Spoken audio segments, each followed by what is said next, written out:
I'm not excited to make this video, but I'm just gonna rip the band-aid off. An article came out last night. For those that have been following the International House of Prayer events as they've been unfolding, you probably know what I'm talking about. I'm just gonna cut to the chase on this. I'm not happy the article's out.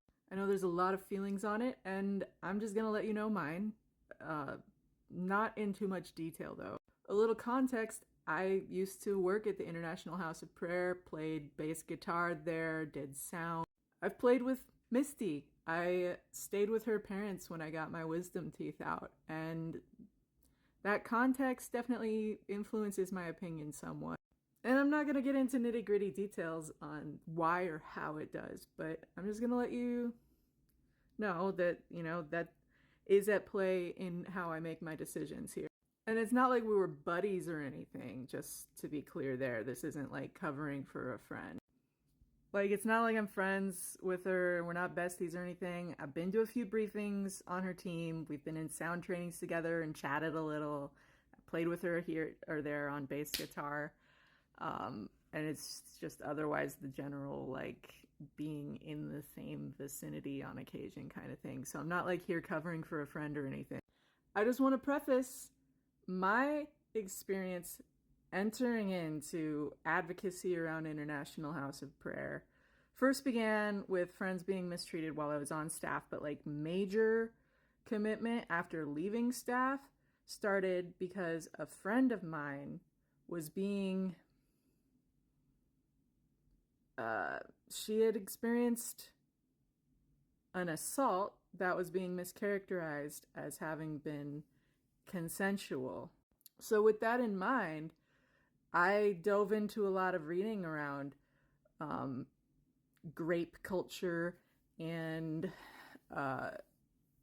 victim reporting and imperfect victims and what happens when imperfect victims aren't believed and stuff, and just really tried to learn a lot about why people react the way they do in trauma situations and how they're received when they don't just quite fit people's hopes and expectations for how a victim should act.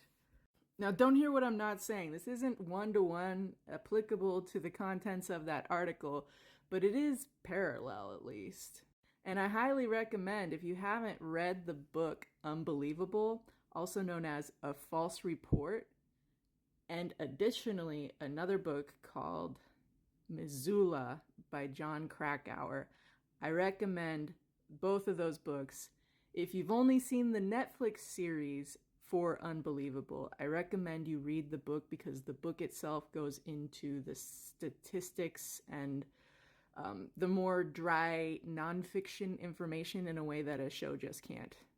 In addition to that, I really recommend a movie on HBO starring Laura Dern called The Tale, which goes into grooming and the way a victim might react in a grooming situation when they've been manipulated into believing something is a choice,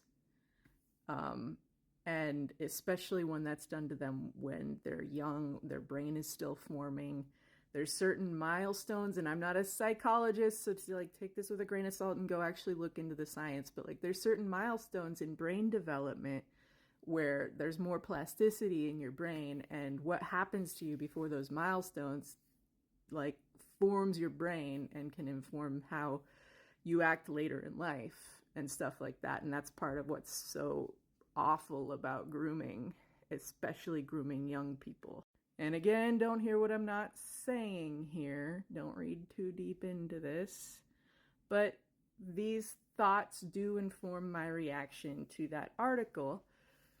And I don't appreciate how that article was framed with these other victim-centric considerations in mind, and with considerations for the nature of power dynamics, of victims advocacy, care for victims, and not just for the person the article is about.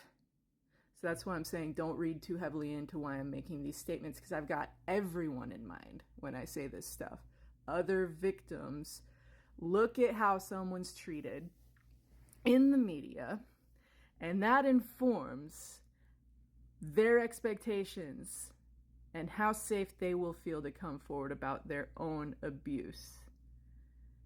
So it's not necessarily just about the details of that article, but it's about considerations for the broader environment that is being created for victims of clergy sexual abuse and other abuses of power that can occur. And I'm not trying to like drop hints about info that's not out or stuff regarding that article. So please, again, don't read into what I'm not saying here in reference to that article, but I hope you can see how this information does run parallel to some of the themes in that article and the things that are brought up to it. And that's why I'm using it as a springboard for this broader conversation topic. The video is getting a little long, so I'm going to leave it there, but I did feel like this needed said, and people are starting to show up in comments on other videos I've made bringing up the article, and so I thought I would just address it. And if you don't know what I'm talking about, consider yourself lucky, but for the sake of not Streisanding affecting it, like whatever, Misty Edwards and Kevin Prosh. Go look on the Roy's report. It's out there. I kind of am of the opinion that this article, how it's written, I'm not a fan of it.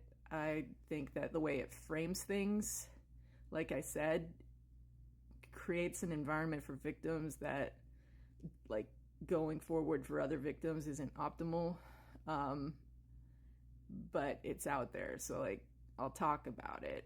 But I just want to be honest in how I talk about it, and I'm not trying to like, I don't want anyone to feel like misled or anything, but yep, there you go. I'm going to end this video now. I don't know when I'm going to make another video.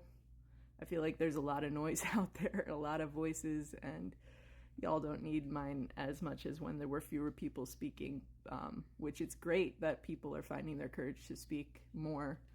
And I hope that the broader community's support for victims and believing victims and trying to be safe for victims can help people find the courage to find safe people to bring their story to and find advocates who will fight with them and alongside them for justice and healing. So yeah, have a great night, everyone.